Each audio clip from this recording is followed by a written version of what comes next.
Entonces Dios está esperando que la persona tome esa decisión, sea por la conciencia y también por el mismo espíritu que convence a la persona que está mal delante de Dios. Por eso la Biblia dice que el arrepentimiento según Dios produce vida, pero según al hombre, al mundo, produce muerte. ¿Por qué? Porque la persona nunca llega a alcanzar realmente la salvación si no hay un arrepentimiento de su pecado. Entonces no es que la decisión es de la persona. El Espíritu Santo le está diciendo. ¿Cuántas veces llega una persona en el servicio y tome palabra y de repente, ay, parece que Dios estaba hablando conmigo? No parece, Dios estaba hablando. Como a veces decía, yo creo que ella es bruja, que yo hice eso.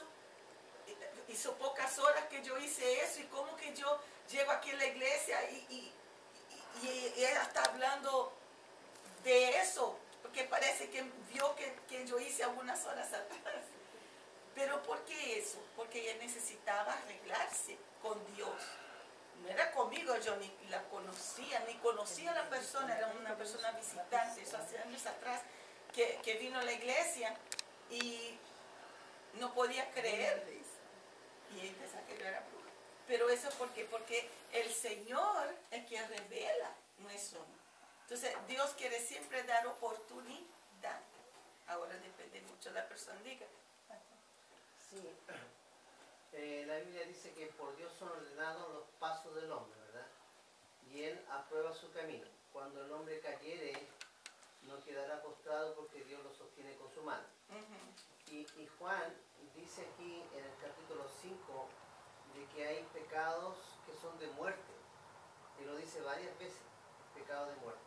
Y inclusive dice, yo ni siquiera pido que oren por esa clase de personas que han cometido esa clase de pecados de muerte. Entonces, pero yo creo que hay una diferencia entre el cristiano que realmente nació de nuevo con la persona que dice ser cristiano, pero parece que no nació de nuevo por los frutos que él da. Entonces yo creo que esa es la diferencia entre las dos clases de personas. Que una persona que siempre que se pone experto en pecar no puede ser cristiano, porque está las obras, ¿verdad?, son de las tinieblas, ¿no? Y hace mismo que Dios sea mentiroso, o sea, si uno ve, ¿verdad?, por lo que dice la Biblia. Entonces, esas personas, claro, son un grupo que uno a veces hasta las ve a las personas. Porque aquí Juan dice, si alguno viere a su hermano cometer pecado que no sea de muerte, pedirá y Dios le dará vida. O sea, si uno ve, a veces uno ve que la gente que está pecando, está haciendo cosas feas, ¿verdad? Pero tampoco podemos nosotros sacar el trigo, sacar la cizaña del trigo, porque se puede, es Dios el que hace eso. Exacto, el trabajo de Dios. Expandiendo un poco sobre lo que él dijo, quizás el problema sea en la forma que evangelizamos, porque invitamos a la gente y propiamente explicándoles que el Señor le ama, que el Señor tiene un plan para su vida, y le explicamos el proceso de la salvación y lo importante que es recibir ese don gratuito de Dios, esa gracia. Pero quizás debemos explicar de que cuando aceptamos a nuestro Señor y el sacrificio que Él hizo, no solamente lo aceptamos como nuestro Salvador, sino que también como nuestro Señor. Y es ahí quizás donde se pierde el contraste, o no el contraste, el balance, que como Señor tenemos que someter nuestra voluntad a la de Él. Y al hacer eso, entonces Él nos ayuda a caminar a la luz de la gracia de Dios, y aprendemos a recibir de Él instrucción y guianza. Hay un verso donde dice, pondré mi ojo sobre vosotros, pero no seáis como la mula o el caballo que si no se le pone freno no se acercan a ti. El freno en la boca lo que hace es que produce dolor. Y pues quizás ahí está el detalle donde en nuestra vida diaria hay una guerra entre nuestra voluntad y la de Dios. Y por eso es que algunos luchan más lidiando con el pecado que otros, porque los que no luchan tanto han aprendido a someterse a la voluntad de Dios y a recibir la instrucción y la guianza del Espíritu Santo. Pero también hay en las iglesias personas que les gusta el mensaje de salvación, lo reciben, le piden al Señor que los perdone, pero no quieren someterse al señorío de nuestro Señor, de nuestro Dios. Y ahí es que empieza el problema. La disyuntiva de Romanos 7 y 8 se repite en esa vida y anula a la persona espiritualmente, no le deja crecer. Oh my God, I'm talking too much, pero No, it's great. I like to hear it. yo creo que eso es lo que estoy viendo Es que, de lo que dice aquí en Juan, de lo que sí, habla. es que lo que pasa es que hay dos caminos, un camino ancho y un camino angosto. Entonces, claro, al visitante, ¿verdad?, que no es cristiano ni converso, si uno le dice, te quiero presentar un camino, que es Jesús, ¿verdad?, pero es un camino angosto, no es un camino ancho de que tú quieras hacer lo que tú quieras, y ir a farrearte, de verdad, ir de farra y pasarlo bien a fiestas, no. Es un camino angosto que a veces tú tienes que pasar hasta agachadito o de rodillas, porque es angosto. Entonces significa renunciar a cosas que tú estás haciendo, cosas que están con raíces que a veces tienes que cortar o quebrarlo, ¿verdad? Como en la casa del alfarero, ¿verdad? Entonces el presentar, ¿verdad?, un camino angosto es difícil porque toda la gente va a decir, no quiero eso, porque no sabe, ¿verdad? Y bueno, tampoco hay que tal vez decirle el final. Si tú sigues por ese camino, ¿dónde te lleva el final? El destino. ¿Ya? Porque la Biblia dice, el que cree en Jesús será salvo, pero el que no cree ya ha sido condenado. Ahora, ¿sabe una cosa interesante? Porque aquí en 1 Juan capítulo, y nosotros vamos a eso también más adelantecito, pero ya que estamos ahí, ya entramos de una vez. Que él dice que el mensaje que hemos oído de él y os anunciamos, Dios es luz y no hay ninguna tiniebla en él. Es importante ver eso, que si nosotros somos hijos de la luz, lo que dijo el pastor, hay aquellos, y era lo que estaba pasando aquí, por eso Juan escribió, que había aquellos que estaban con ellos, pero no eran de ellos.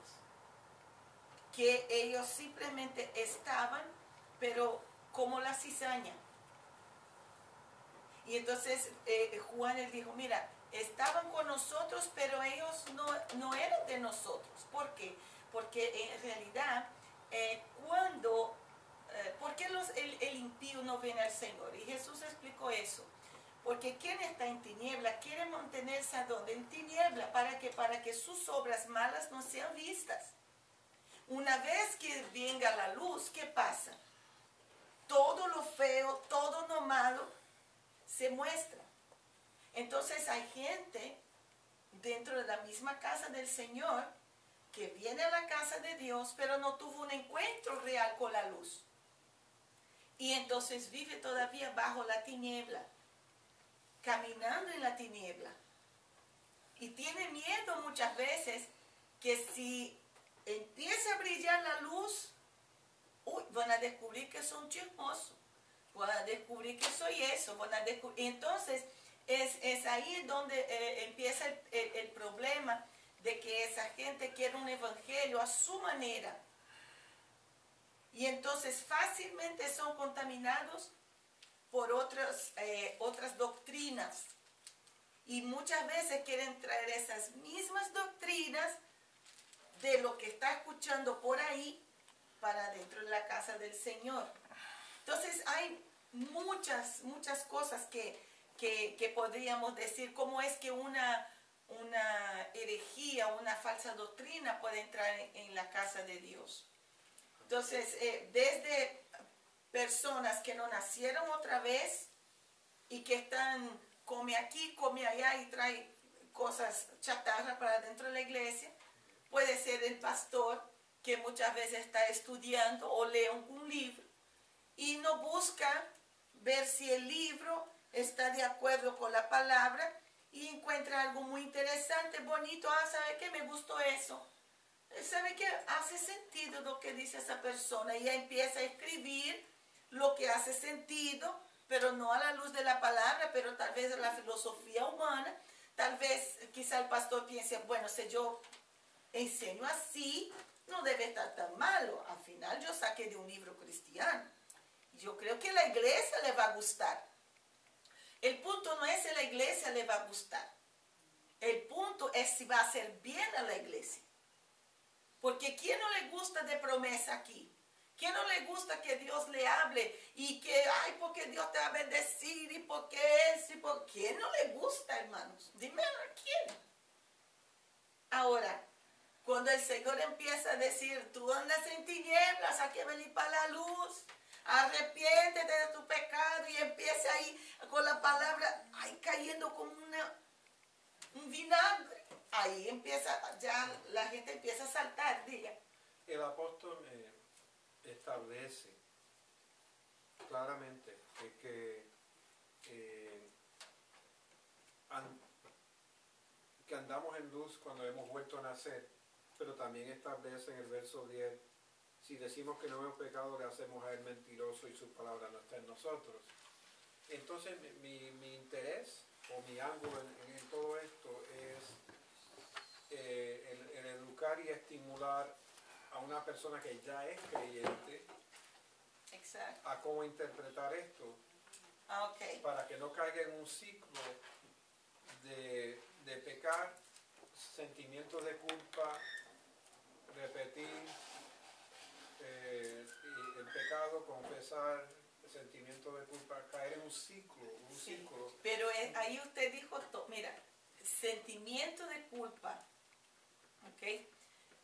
El arrepentimiento, yo le expliqué eso, es hacer y no volver a hacer. Da por si ves, quizá por la tentación, una vez más, pero después de eso, el Espíritu Santo empieza realmente a dar duro. Bueno, yo sé eso porque yo he visto en el ministerio la gente, y yo, mira, yo siempre digo, yo no soy nadie y no juzgo a nadie. Y yo creo que Dios, y ahí explico todo el ABC bíblico. Ahora yo le digo, si hay arrepentimiento y hay confesión, hay perdón de pecado. Ahora cuidado, porque si vuelves a hacer,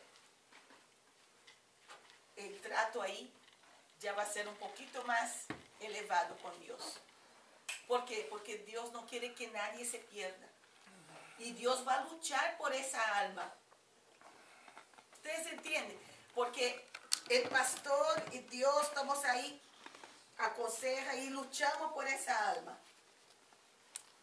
Ahora, si esa alma vuelve a caer en el mismo error, se arrepiente y de ahí no hace más, eso fue arrepentimiento legítimo.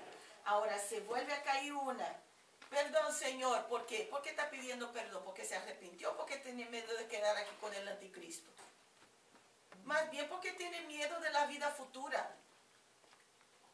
No es ni porque ama a Dios, porque tiene miedo para sí mismo, su egoísmo. Ay, si yo me quedo aquí, ay, voy a pedir perdón porque si caso Dios venga esa noche, yo me voy con él. Pero no vino Dios, vuelve a ser igual. Siempre la gente, no sé si ustedes perciben, yo sé porque veo cómo funciona la cosa, la gente dice, no, antes de acostarme yo siempre pido perdón al Señor. ¿Y si el Señor viene antes que te duermas? Yo le digo, ¿y si el Señor viene antes que te duermas? ¿Qué? Entonces, ¿qué le estamos dando? ¿A los creyentes y a los que no son creyentes? Nosotros les damos a los creyentes. Ahora usted quiere saber para los que no son creyentes No, y o se sea, vienen. Mi interés es en saber educar y dar un consejo propio, certero, tanto al creyente como al que no es creyente, de cómo lidiar con el problema de la inclinación a pecar después que la persona cree. Okay. Empieza a descubrir, oh wow, fallé. Sí, pero es ahí, es donde va a tener todo ese proceso de crecimiento de la persona, donde ella va a ser instruida con la leche, primero, con los fundamentos básicos, como la fe, el amor, que la persona conozca realmente quién es Jesús, porque a partir del momento que esa persona tuvo una entrega genuina y aprenda a apasionarse por Cristo. Entrega. Exacto, esa misma entrega y ese amor hacia Cristo es que va a empezar a fluir en su corazón y la persona va a tener algo que se llama temor a Dios. No es miedo a Dios, pero respeto a Dios. Reverencia, es respetar a Dios en su santidad. Es saber que Dios, Él no comparte con el pecado porque Él es santo. Entonces la persona va a empezar a tener una conciencia que estaba antes adormecida y cauterizada por el pecado. Ahora va a tener una conciencia sana y con el Espíritu Santo enseñando también, haciendo conocer, porque el pastor justo me preguntó hoy sobre un versículo: vosotros tenéis la unción del santo y sabéis todo. Entonces el pastor, ¿pero todo qué? ¿Qué sé todo? Yo lea los versículos anteriores y va a estar la respuesta en lo que viene antes y después de ese versículo. Entonces, ¿de qué manera yo puedo saber todo? Todo lo que dice respecto a mi Señor. Los fundamentos básicos. Es amor, murió en la cruz, me ama, me guía, me consuela, me lleva para el cielo, me muestra lo que debo hacer, me muestra lo que no debo hacer, me muestra el prudente, me muestra lo que es ser necio, insensato. Entonces el Señor, por medio de la palabra, nos va instruyendo y va instruyendo el nuevo creyente. Pero es como una plantita que tú no le vas a llenar de agua. No. Cuando tenga raíces, cuando sea grande y raíces fuertes, tú le puedes echar más. Pero mientras sea chiquito, va dando primero lo necesario para que esa persona se apasione por el Señor. O sea, Y ya empiece. El que ama al Señor se somete.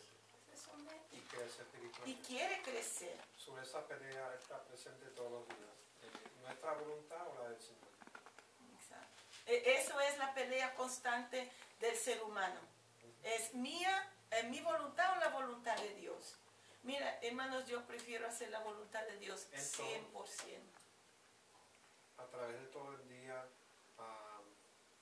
cuando nos vamos a acostar, oro o no oro. Cuando nos levantamos, sigo de camino, oro o no oro. Oro en el carro. De aquí a McDonald's puedo poner una oración. Pero, o sea, exagero para Sí. El punto aquí es que suena como a religiosidad. Haces como un ritual y nosotros debemos aprender y enseñar que nuestro relacionamiento con Dios no es un ritual, es un relacionamiento entre dos personas. Mira, aquí en el versículo 6 dice así: si decimos que tenemos comunión con Él y andamos en tiniebla, mentimos y no practicamos la verdad. ¿Por qué? Porque yo tengo que decir que tengo comunión, pero mis frutos, como dijo el pastor, tienen que demostrar que yo tengo esta comunión.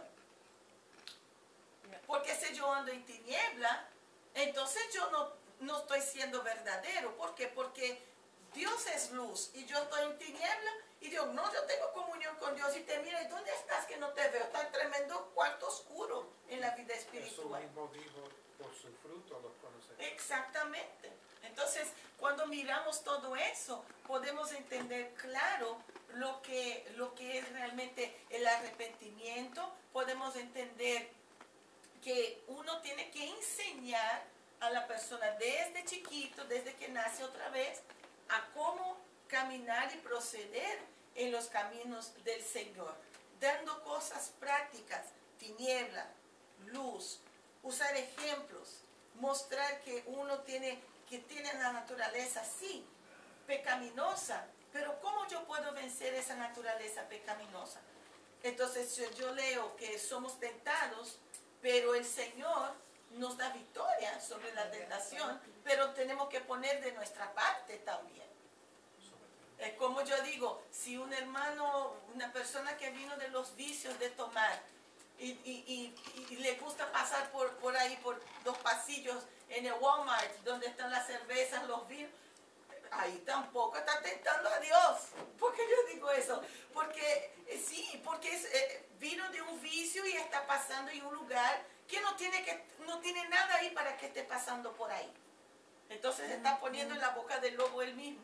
Son cosas son cosas prácticas, pero que son cosas que pueden ser aplicadas a la vida de uno. Diga, pastor. Sí, es que dentro de uno hay como que dos perritos. Uno bueno y hay un lobo también dentro de uno. Y los dos jalan para un lado. Ahora, el que sobrevive es el quien uno alimenta. Si uno alimenta cosas malas, va. Y el que lo alimenta es uno mismo, ya sea el perrito o el lobo. Claro, uno mismo. Exacto, mira, un ejemplo simple, pero que si tú no le enseñas algo así, simples, a una persona que está creciendo en la fe, y cuando llegue el momento de decir eso, claro que la persona va a entender que con Dios no se puede estar jugando, porque Dios no es un niño, Dios es Dios, Dios es un padre. ¿Entiendes? Entonces... Ahí entra la psicología en cierto aspecto, porque hay personas que psicológicamente nunca han desarrollado la habilidad para establecer una relación humana más difícil, una divina. Y pues a veces hay que lidiar con ciertos aspectos y el Señor los tiene que librar de ciertas cosas. Exactamente. Porque hay gente que viene a Cristo, pero todavía está atado. Su vida está atada a su pasado, su vida está atada a sus traumas. Todavía esa persona, en su espíritu, ella nació otra vez, pero hay mucha carga sobre ella que ella tiene que ser liberada. Y a veces la gente tiene que entender eso, que lo que es espiritual y lo que es físico es físico.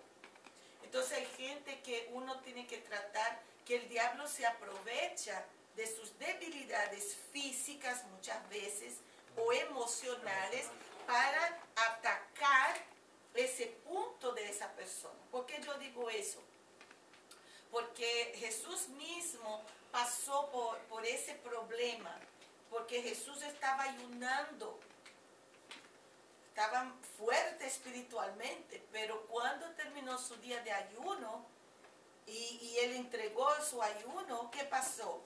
El diablo no tuvo el valor de aproximarse cuando Jesús estaba ayunando. Él no era ni loco, pero él se aprovechó cuando el Señor tuvo hambre.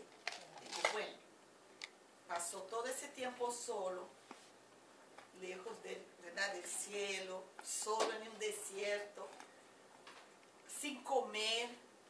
El diablo fue a atacar al Señor por su lado débil, no por su espíritu. Como siempre. Él fue por el lado débil, o sea, por la carne, porque Jesús estaba en carne. La primera cosa que le ofreció a Jesús no fue el reino. Él no pidió adoración. La primera cosa que él pidió, que él dijo a Jesús que Jesús hiciera, ¿qué fue? Después que el Señor entregó el alma. Lo que más le pedía a la carne, comida. Ahí hay un church, eso tiene una predicación ahí por lo menos para unos 5 domingos. ¿Por qué eso? Porque él atacó donde del Señor. Y eso significa que Jesús estaba débil espiritualmente. Él acababa de salir de un ayuno. Pero físicamente estaba débil. Sí. Y hasta podríamos imaginar que emocionalmente tampoco estaría tan bien así. Porque acuérdense, era Dios, pero era hombre, sentía lo que sentimos. Él sintió tristeza, él lloró. La Biblia dice que él sentía dolores, ¿por qué? Pero dolores ¿dónde? En el cuerpo. No, dolores en su alma de ver tanta cosa. Isaías 53 nos muestra eso. Entonces, tenemos que tratar a las personas cuando llegan a la casa del Señor, no solo su vida espiritual, pero tenemos que encontrar muchas veces las cosas emocionales que están llevando a esa persona a fracasar en algunos puntos de su vida espiritual. Porque acuérdense eso, espíritu, alma y cuerpo. ¿Okay? Entonces el alma está en el medio, entre el espíritu y la carne, es una lucha. Pero el alma que pecare esa morirá. ¿Por qué? Porque el alma está en el centro, nuestras emociones. El espíritu nos dice algo, nuestra alma tiene sed de Dios. ¿Qué tiene sed de Dios? Nuestra alma.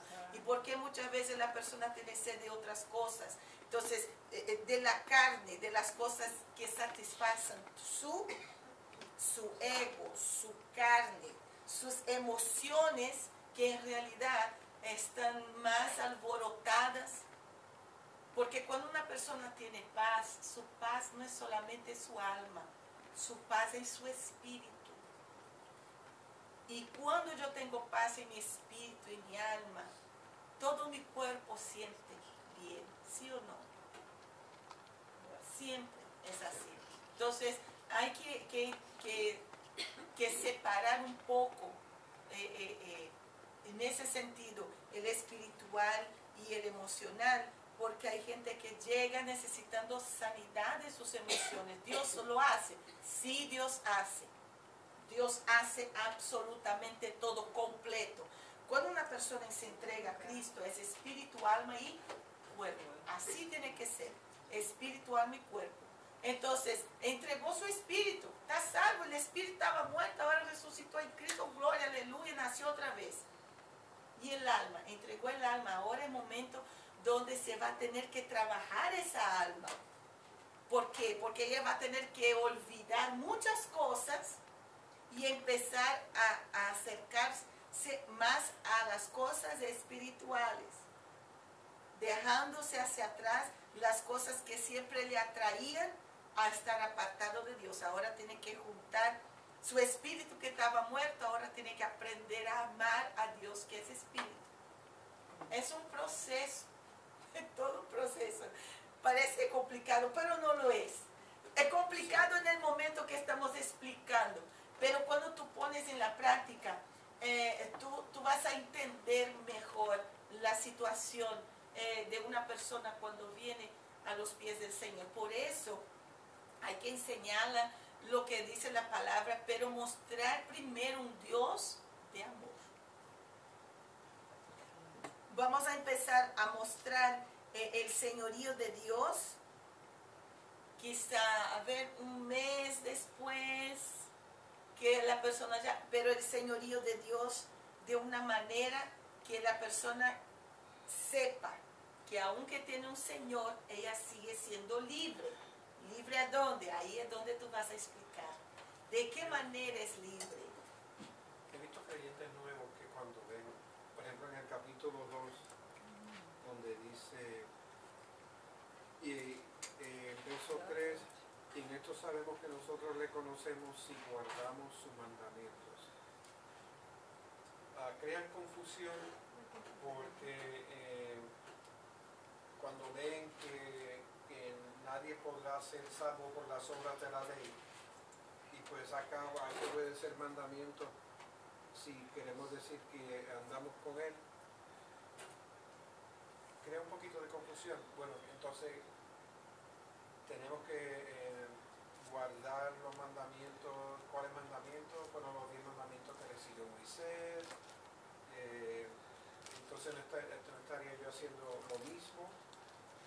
antes de creer.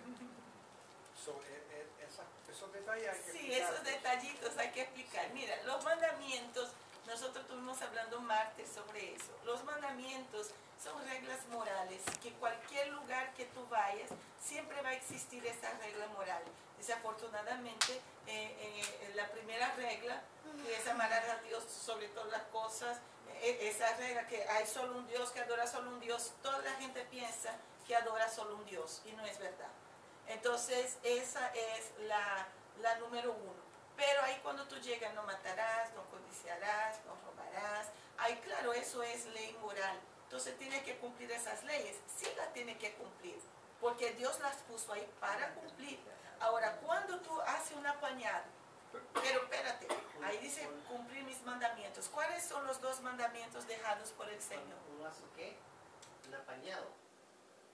En portugués. Sorry. Uno junta todo. O ya uno hace una juntada de todo. Junta todo, gracias. Gracias, pastor, por la corrección. ¿Estás pensando en pañales, bebé? No, un apañado, o sea, perdón, es junta todo. Por ejemplo, los 2 mandamientos del Señor. Amarás a Dios sobre todas las cosas y a tu prójimo como a ti mismo. Cuando yo amo a Dios, ¿qué hago yo? ¿Qué fue que Dios dejó escrito para mí? Además de los mandamientos, de la ley moral. Cuando uno ama, obedece, respeta, Se somete, tiene es honesto, reverencia, verdadero. Oh my gosh. todo eso. Exacto. Escucha a aquel que tú amas. Y si Dios te dice, no matarás, no robarás, ahí tú estás cumpliendo también los mandamientos. Si tú vas por Salmos, por el salmista dice, no pondrás cosas malas delante de vuestros ojos. El Señor que habla eso, mira que tus ojos sean buenos. Eso, si nosotros podemos considerar esos mandamientos, podemos considerarlo también, o sea, pero enseñanzas.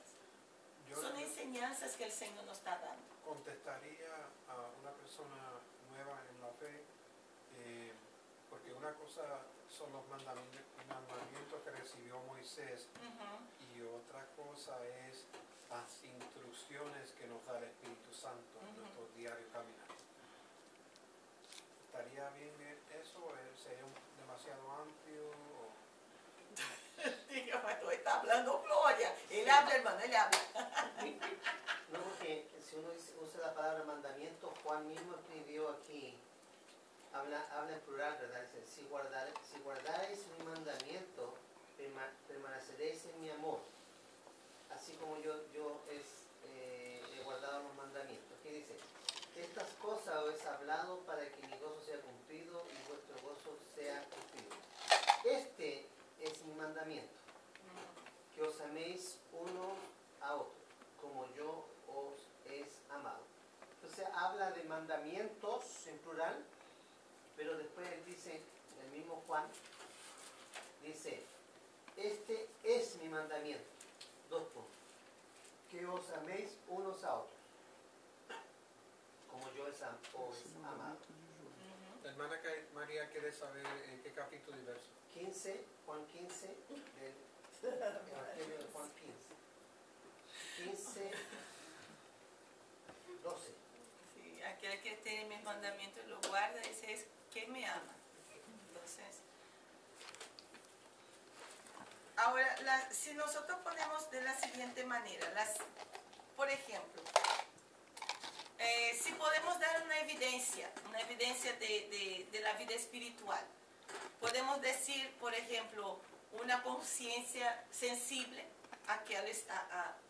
al Espíritu, a la voz del Espíritu Santo. Una conciencia sensible a saber que tenemos que estar separados de lo que aborrece, entristece al Espíritu Santo de Dios. Ahí está el mandamiento principal: amarás a Dios sobre todas las cosas. Si yo amo, yo no lo voy a enojar o a entristecer. Por eso es muy bonito cuando el Señor dice, el primer mandamiento es ese. ¿Por qué? Porque dentro de este mandamiento, hermanos, está la infinidad de cosas que necesitamos para andar bien con Dios y para andar bien con los demás. Porque dice el mismo Juan, si yo digo que no amo que amo a Dios y aborrezco a mi hermano, yo soy mentiroso. ¿Por qué? Porque como yo voy a amar a Dios, a quien nunca he visto, y digo que no amo a mi hermano que yo veo. Entonces, para que ustedes tengan una idea, que la base de todo aquí es el amor, y Dios es amor, y Él explica eso. Y por el amor Él ha enviado a Jesús. Jesús murió en la cruz, no fue para pasar tiempo, fue por amor. Entonces, toda la Biblia es amor, y cuando presentamos a Dios a alguien, y nosotros empezamos a enseñar esta alma, nosotros tenemos que mostrar el Dios de amor que servimos, porque esa persona viene quizá masacrada, destruida en sus emociones, en su alma, ya necesita sanidad, y qué cosa mejor que el amor, y que el amor de Dios. Entonces hay que mostrar Dios como Padre, primero de todo, Dios como un Padre, y mostrar toda la base de la fe, haciendo comparaciones de un padre hacia su hijo y mostrando el amor de Dios. Después ahí empezamos despacito. Dios como padre, Dios como amigo. Ahí vamos subiendo un poquito. Cuando tú ves que el alma ya está así, ahí tú presentas Dios como Señor. ¿Y cuál es lo mejor de tener Dios como Señor? ¿Por qué? Porque esa persona ya se enamoró de Dios como Padre. Ya se enamoró de Dios como un amigo. Felipe fue el que dijo, cuando vio al Señor, se arrodilló y dijo, mi Señor, mi Dios. Mi Señor, mi Dios. Ahí reconoció la soberanía sobre él. Y nosotros tenemos que hacer eso todos los días. Y él conocía a Dios, porque el Señor Jesús lo presentó. Muéstranos el Padre. ¿Y qué fue que Jesús dijo? Yo estoy tanto tiempo con usted, venid, y tú me pides, ¿qué me ve a mí? Ve al Padre. Todavía no me conoce. Ajá. Entonces él vio ahí el amor del Padre reflejado en ¿quién? En Jesús. Después el Señor dijo así a sus discípulos, yo no tengo llamado a ustedes siervos, porque el siervo no sabe lo que hace su Señor, pero los tengo llamado a amigos, porque todo que el Padre me dio a conocer, yo también di a ustedes a conocer. Entonces mira cómo empieza el proceso ahí. Empieza desde el Padre como amigo, y llegó un punto que Felipe dijo, mi Señor, mi Dios. Él reconoció eso. Y eso es la verdad de Jesús. La deidad. O la deidad y bueno, la verdad también. Como verdad. Pero la deidad de Jesús, que es una de las cosas que más Juan habla aquí. Porque decían que Jesús parecía tener cuerpo, los gnósticos. Parecía tener cuerpo, pero no podía ser porque la carne es mala. Nosotros ya estudiamos eso la semana pasada. Hoy entramos en un tema bien, bien interesante, pero para eso que estamos aquí, ¿verdad? Entonces, vamos a ver algo que yo puse aquí para ustedes. Para hoy. Ya, qué bendición. Mira, la intención de Juan nunca fue que su prueba, o sea, fuera probar algo dentro de la filosofía humana. Juan, si ustedes perciben, él siempre usa palabras del mismo Señor, por ejemplo, de los 2 mandamientos, el amor. Entonces, Juan, él busca ser simples, objetivo, pero dejando claro sobre el fundamento que uno tiene que estar parado. Entonces, cuando Juan, él pregunta sobre la fe y la divinidad de Cristo, que en verdad vino en carne, él pide clara aceptación de que, primero, Cristo era el infalible Hijo de Dios. Cristo era el mismo autor de la verdad, porque Él era la misma verdad. Y Cristo era el Salvador que tenía que morir en un cuerpo para salvar nuestras almas. Entonces, supongamos que una persona afirma que cree en la divinidad de Cristo y que, no, sí, yo creo en la divinidad de Cristo, yo creo en Cristo. Ahí tú llegas para la persona y pregunta, ¿tú crees en los milagros? No, no. ¿Y tú crees en el nacimiento virginal del Señor? No. Oh, pero entonces, ¿tú crees que la palabra de Dios es infalible? No. Espérate, entonces, ¿en qué cree esa persona? Por eso yo quiero decir algo a ustedes, y todavía estamos temprano. Yo empezamos un poquito tarde, así que ni modo. Mira, hay mucha incredulidad acerca del Señor, acerca de la deidad del Señor. Y una persona, para aceptar a Cristo, tiene que primero creer que Él existe. Ahora, creer y nacer de nuevo. ¿Por qué yo digo eso? Porque creer hasta el diablo cree. ¿Sí o no? El mismo diablo cree. Ahora, no es solo creer. Creer va a hacer con que tú tomes una acción. Y la acción será que yo creo en el Señor. Mi acción es venir al Señor, aceptarlo, pedir perdón, arrepentirme de mis pecados, porque yo creo que yo soy un pecador y yo creo que hay un Salvador. Ahora, si verdaderamente nosotros creemos en Jesucristo y que Él vino en carne y que murió y que resucitó, gloria a Dios. Ahora tenemos que seguir sus pasos. Creemos, pero debemos seguir creyendo y conociendo mejor a Dios. ¿Ok? Entonces, debemos reconocer que es muy importante tomar en cuenta cómo vamos a interpretar los versículos cuando Juan mismo le habla de creer. Pero aquí, cuando él dice que hay que creer, es algo que salga de tu corazón, de tu alma.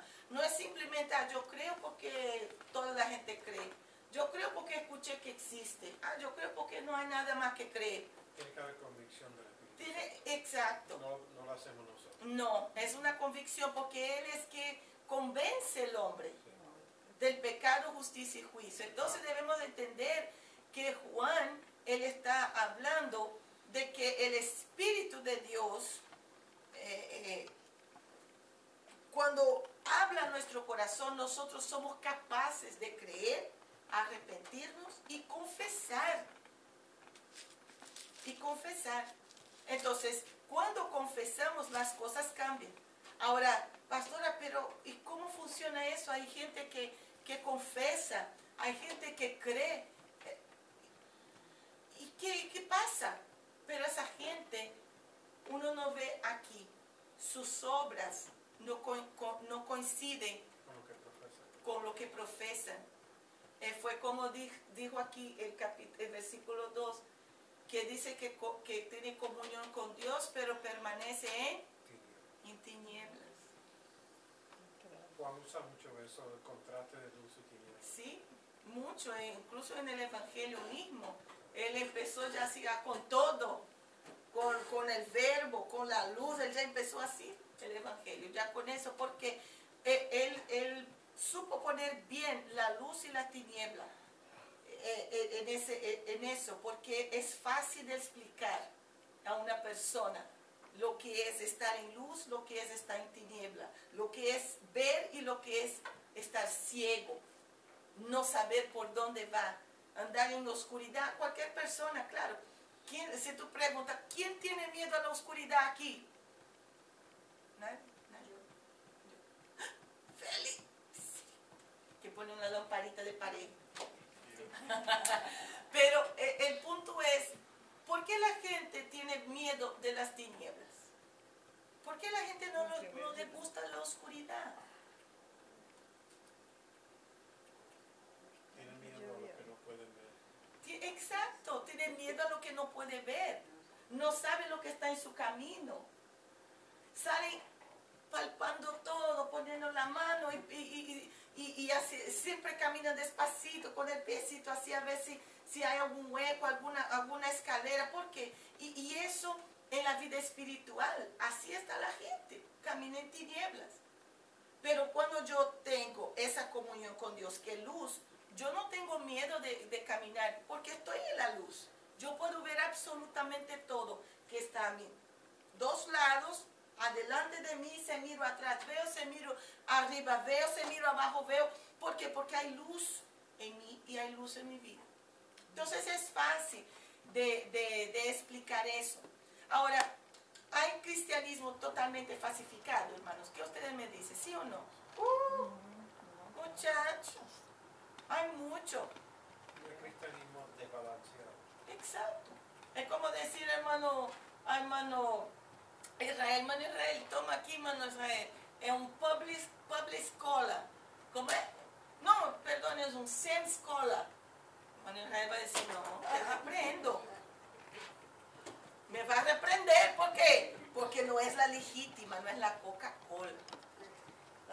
Legítima, no algo. Entonces, hay gente que está enfocado en un cristianismo falsificado, que no es el original. Parece, pero no es. ¿Ok? Entonces, el cristianismo falsificado está presto a aceptar la divinidad de Cristo, pero en un nivel técnico, racional. ¿Ok? Y es eso que no puede suceder. Porque así yo creo, técnicamente, que sí, la historia dice. Pero una cosa es conocer el Jesús de lo que la gente, de la historia, y una cosa es conocer el Jesús como persona en nuestra vida. Es completamente diferente. Entonces, después de todo, hermanos, como yo decía a ustedes, hasta mismo los demonios creen y tiemblan. Santiago 2:19, ellos creen y tiemblan delante del Señor. ¿Okay? Entonces, el punto aquí es creer, sí, pero ¿de qué manera yo creo? ¿En quién yo realmente creo? ¿Okay? Entonces, las iglesias unitarias, por ejemplo, ellos, que vamos a dar un ejemplo aquí. Nosotros ya conocemos la doctrina de los mormones, ¿verdad? Y créame, es escandalizante para mí algunos puntos de la doctrina de ellos. ¿Sabe por qué? Hermanos, ustedes saben que los mormones, ellos creen en muchas cosas que nosotros creemos. Muchísimas cosas. Y es hasta asustador cuando uno mira sus creencias, ¿verdad? Como nosotros tenemos las nuestras, sus creencias. Pero al leer sus creencias, usted dice, wow, no están tan malos como yo pensaba. Pero mira, cuando llega el punto que ellos dicen que creen que la Biblia es la palabra de Dios, ellos no negan eso. Hasta donde esté traducida correctamente. Ahí ya. También cree que el libro de Mormón es la palabra de Dios. Ahí ya cambia la historia. Ellos dicen que la Biblia es complementada por el libro de los mormones. Ahí, hermano, ya dañó todo. Ya ahí ya. Ellos creen en Jesús. Ellos creen que Dios trabajó en la vida de los profetas, de los apóstoles, hasta para aquella época. Y de aquella época entonces hubo otros profetas que se levantaron. Entonces todo eso, ellos creen en la congregación literal del pueblo de Israel en restauración de las 10 tribus. Que será edificada, eso es lo que creen ellos. Mira, que Sion, la Jerusalén, Nueva Jerusalén, será edificada sobre el continente americano. ¿Ah? ¿Cómo? ¿Y quién va a ser el presidente? Bueno. Y solamente los que tienen ciudadanía pueden entrar. ¿Verdad que sí? Muchacho. Y seguramente que la capital va a ser Utah. Digo yo. Que Cristo reinará personalmente sobre la tierra y que la tierra será renovada y recibirá su gloria entera de un paraíso. ¿Okay? Eso está oliendo como a testigo de Jehová también, ¿verdad? Está un olorcito a testigo. Ahora, los bautismos por los muertos, un miembro de la iglesia puede bautizarse por alguien que murió. Y eso es fuerte, porque es una doctrina que existía antiguamente, que el Señor habló eso, que unos se bautizaban por los muertos. ¿Por qué? Y eso es años, más de 2000 años atrás. O sea, la iglesia dice que pueden ser bautizados a favor de una persona fallecida, representando a esa persona. ¿Por qué? Porque ellos creen que los santos de los últimos días, que una persona, ella tiene otra oportunidad, que ella conserva el derecho de tomar decisiones en la vida siguiente. Y la aceptación del rito del bautismo abre entonces un camino del progreso continuo. Ups, huele a reencarnación. Sí, y un poquito de catolicismo. Y un poquito de purgatorio. Sí. Ustedes ven que se mezcla. Entonces, cuando tú miras la creencia, digo, wow, yo quiero ser un mormón. Ahí cuando tú llegas a esas cosas absurdas y ridículas, entonces ellos dicen que los profetas que vinieron a América, ¿verdad? Entonces, por eso ellos creen piamente que el evangelio, o sea, que una cosa fue para la época de Israel, la otra cosa es para la época de hoy, que empezó desde el tiempo 400 años después de Cristo, fue cuando se levantaron profetas como Mormón, que era era un profeta que Maroni o Moroni era un ángel que vino, ¿verdad? Tenía las tablas. Joseph Smith fue el encargado de encontrar esas tablas aquí en América, en las platas. Entonces se mostró dónde estaba. Ahí empezó los libros de los mormones, ¿verdad? Que uno de ellos estaban aquí en América, los Nephiti, yo creo que así que se habla, los Nephiti, que ellos fueron evangelizados, ¿verdad? Nephiri. Ajá, disparatísimo. No, muchachos, yo estaba leyendo, estaba escandalizada, pero la próxima semana yo puedo hablar un poquito mejor de eso.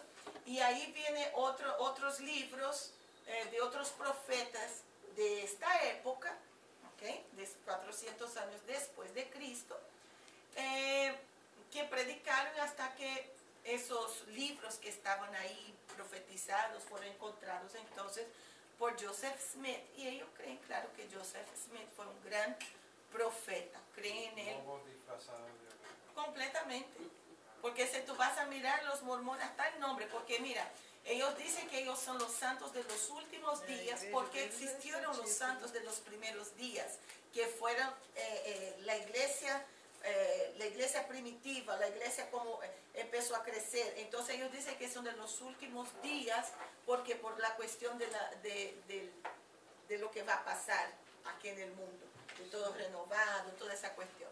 Ahora, otra cosita, nosotros hablamos siempre de ellos, pero hubo otros movimientos también aquí en los Estados Unidos, en épocas diferentes, principalmente en California, que yo no sé por qué. Gracias a Dios que el más grande avivamiento empezó en California, porque también los más grandes disparates empezaron en California.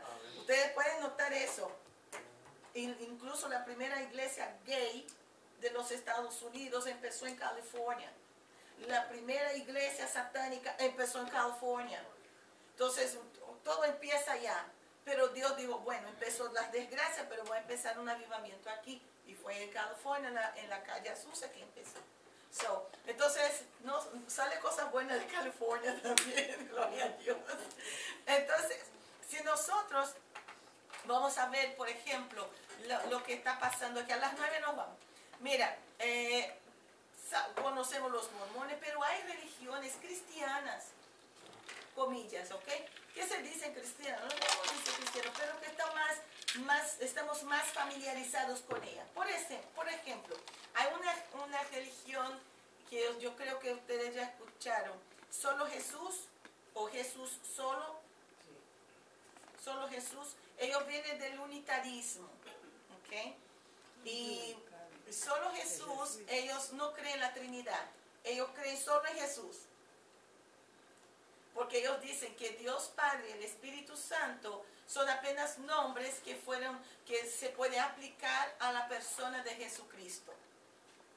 Entonces que la Trinidad no existe, solo Jesús existe. Ahora, mira los disparates que ellos dicen. ¿Por qué yo estoy diciendo eso? ¿Es importante? Sí es importante, porque hay hermanos que me preguntaron sobre esa secta. Y ellos decían, pastora, ¿tiene que bautizarse solo en el nombre de Jesús? Me preguntaron esos hermanos de la iglesia que empezaron a venir. Y digo, mira, yo sé que es el nombre del Padre, Hijo y Espíritu Santo, que hay una Trinidad, ahí mostrando en la palabra del Señor. Ahí fue cuando yo conocí esa herejía llamada solo Jesús, donde ellos, además de negar completamente la persona, la Trinidad, ellos también hablan sobre que la persona, el sacrificio de Jesús, la muerte, aceptar a Jesús no es suficiente para la salvación. Hay que bautizarse en aguas. Y que bautizarse en aguas tampoco es suficiente. Hay que ser bautizado con el Espíritu Santo. Espérate ahí. ¿Cómo vas a bautizar con el Espíritu Santo si no existe Espíritu Santo para ellos? No te digo que son cucos de la cabeza. Y ellos mismos no se saben explicar. Ellos no se saben explicar. Entonces, porque si no hablan lenguas, entonces no es bautizado con el Espíritu Santo. Y si no es bautizado, no tiene salvación. Y otra cosa, después que hablen lenguas, entonces la última etapa, mira eso, tiene que hacer todo lo que diga la iglesia. Tiene que vestirse como dice la iglesia, hacer lo que diga el pastor, y si no hace ya no tiene remedio, es el infierno. Aunque tenga aceptado a Cristo, bautizado, si habla en lenguas, si no hace lo que dice la iglesia, ya está en el infierno. Eso es, hermano, un culto. Es una iglesia, hermano, es una iglesia pentecostal. La iglesia solo Jesús es una iglesia pentecostal. Por eso que aquí en los Estados Unidos, pentecostal es como una denominación. En mi país no. Toda iglesia que habla en lenguas es una iglesia pentecostal. Porque eso es el punto. Pentecostal no es una denominación. Eso es de la manera como el Espíritu toca a cada uno. Si la gente habla en lenguas, amén. Y si no habla, amén igual. Porque el Espíritu Santo está ahí. Entonces, this is not the point en todo eso. ¿Ok? La iglesia pentecostal se manifiesta su alegría hacia el Señor. Nosotros somos diferentes de los tradicionales porque ellos son calladitos, piensan, ay, hay que respetar. Amén, nosotros respetamos, pero también celebramos a Cristo con nuestros labios. No vamos a cantar con unas momias, no, cantamos con alegría, la abuelita ahí con su palma, y que David danzaba para acá y que David danzaba para allá. Da gloria a Dios. ¿Entiendes? Nosotros vamos a hablar un poquito más de eso en la próxima semana, porque justamente la actualidad ya siendo combatida desde este tiempo de Juan. Lo que está pasando hoy ya había sido escrito por él. Entonces es importante ver eso. Nosotros vamos a entrar un poquito más en las cosas absurdas que dice y vamos a unirlas con los versículos de Juan. ¿Ok?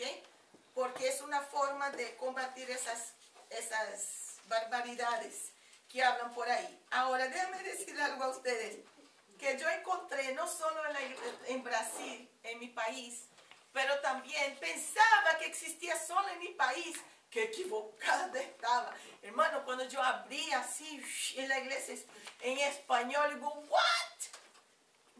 Las iglesias que salieron de las iglesias cristianas, pentecostales y otras iglesias, hay para todo gusto, sabor, color, textura. Mira, iglesias, más de 100 iglesias yo encontré con nombres raros y con doctrinas raras.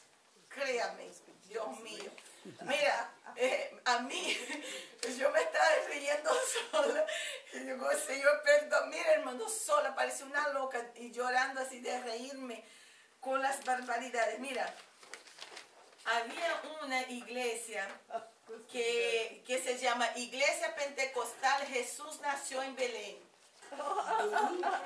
¿Y quién no sabe eso? Mira, la iglesia evangélica pentecostal, creo yo en la Biblia. Así se llama la iglesia. Menos mal que cree. Ahora si la practique otra cosa. Bendito. Iglesia pentecostal Fuego Azul. Yo creo que mirar Discovery. Eso es un proceso que viene de los volcanes, pero yo no sé qué fuego azul. Iglesia pentecostal, no, iglesia, yo también quiero la bendición. Así mismo se llama la iglesia. ¿Y quién no, verdad? Hermanos, mira qué interesante. Tome atención en los nombres. Porque ellos ponen los nombres para traer, es como un bait, como una isca, un bait, como una carnada para atraer a la gente. Yo también quiero la bendición. Hello, ¿y quién no la quieren? Yeah. La gente va a mirar, pare de sufrir. Oh, por aquí mismo que yo voy y entra en la iglesia para ver si va a parar de sufrir. Hay una que se llama Cruzada de Emociones. Oh my God. No, esa sangre de Cristo, hasta agarrar una lengua, mami, del cielo para poner en la iglesia. O sea, yo ni la voy a decir. Mira, Iglesia Llave del Edén, Comunidad del Corazón Reciclado, así mismo. O sea, nadie se pierde. Todo se aprovecha. Coração reciclado. Bueno, Iglesia Evangélica Pentecostal, la última embarcación para Cristo. Si tú se congrega en otra iglesia, va a tener que ir nadando, ¿verdad? Si te congregas aquí, hermano, van a tener que ir nadando para el cielo, porque aquí la última embarcación es... E aquele cuspe de Jesus? ¿Y hay alguna iglesia que se llame Iglesia Arca de Noé? ¿Que entra solo animales? No.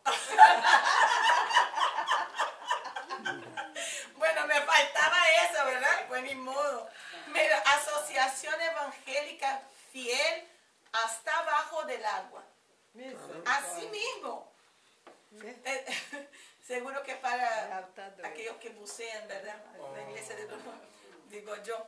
Iglesia Caverna de Adulán. Ustedes saben quién era Adulán, ¿verdad? Donde David entró para huir de Saúl, y estaba en la caverna, estaba lleno de ¿qué? De bandidos, una cueva de bandidos, bueno, ni modo. Iglesia Evangélica Adán es el hombre. Iglesia Pentecostal Jesús viene y usted queda. Caramba, esse é bravo. ¿Para qué viene entonces? Exactamente. ¿Por qué eso? Porque es como, yo creo que quería amedrentar a la gente, pero no supieron cómo poner el nombre. Iglesia Evangélica, ¿cómo se dice eso? ¿El escupe, así se dice? Sí, escupo. El escupo de Cristo. Cuspe de Cristo? Basado, y es verdad, hermano, yo ese Señor no puede ser, y es verdad, por el lodo que hizo, sí, Señor. Muchacha, Iglesia Pentecostal Planeta Cristo. Eita. Sí, yo creo que los cristianos van a ser arrebatados y se van para las galaxias, ¿verdad? Tá doido, meu filho, inventando. Mira, Iglesia A de Amor. Congregación Paso para el Futuro. Aí Debe tener la sede en la NASA, ¿verdad? Y otras hermanos que yo digo a ustedes se van a escandalizar. Pero yo traigo más otros nombres, la próxima son 100 nombres, pero para que podamos reírnos un poco, ¿ok? Pero tengamos eso en cuenta. Lean otra vez 1 de Juan, fue muy bueno porque yo enseño, pero aquí todos ustedes tienen la capacidad de también traer algo bueno. Hoy aprendí también con el hermano Israel, aprendí con mi esposo, siempre estamos aprendiendo, amén. La abuelita no habló nada hoy, pero la próxima semana ya dice que va a hablar también. Vamos a orar al Señor, amén, para terminar. Pero gracias a Dios porque yo sé que lo que aprendemos aquí, ustedes van a compartir con otras personas. María puede compartir con su hija, puede compartir con sus nietos, igual que hermano Israel. Y eso es bonito, porque siempre van a ver a alguien que va a decir algo raro y usted tiene que tener el billete bueno para conocer el malo. Amén. Vamos a orar al Señor. En el nombre de Jesús, quiero pedir a mi esposo que haga esa oración. Amén. Vamos a orar. Bendito Dios, te damos gracias, Señor, por tu esposa, Señor. Te damos gracias, Señor, por esta hermosa oportunidad que tú nos diste, Señor, en esta hora. Sí, Señor. Donde hemos venido, Señor, no solamente a adorarte, Señor, y a decirte, Señor, que tú eres un Dios bueno, un Dios cariñoso, Señor, un Dios lleno de amor, sino también, Señor, para aprender tu palabra, Sí, Señor, tu Señor. palabra que Gracias, Padre nos alimenta, bendito. Señor, y Gloria podemos a también Jesús. distinguir, Señor, las cosas, Señor, que no andan bien, Señor, en otros lugares, Señor. Sí, Te Señor, pido, Señor, que nos misericordia. bendiga cada uno de los que estamos aquí presentes, Señor, que nos libre de accidente. Te lo pido todo por Jesucristo. Amén. Amén. Un aplauso al Señor. Amén. Aquí. La iglesia, las 7 trompetas del Apocalipsis. Misericordia. En esa iglesia uno no entra. Yo no quiero saber la trompeta. Yo me quiero en el arrebatamiento de la iglesia. Eu não entendi, pastor Paulo. Clase de inglés mañana Talvez eu perdi. a las 7. Por que Deus permitiu? El evangelismo, yo voy a llamar a Juan a saber cómo va a quedar el evangelismo, pero no creo que vamos a tener. Tengo que ir a buscar lo que falta.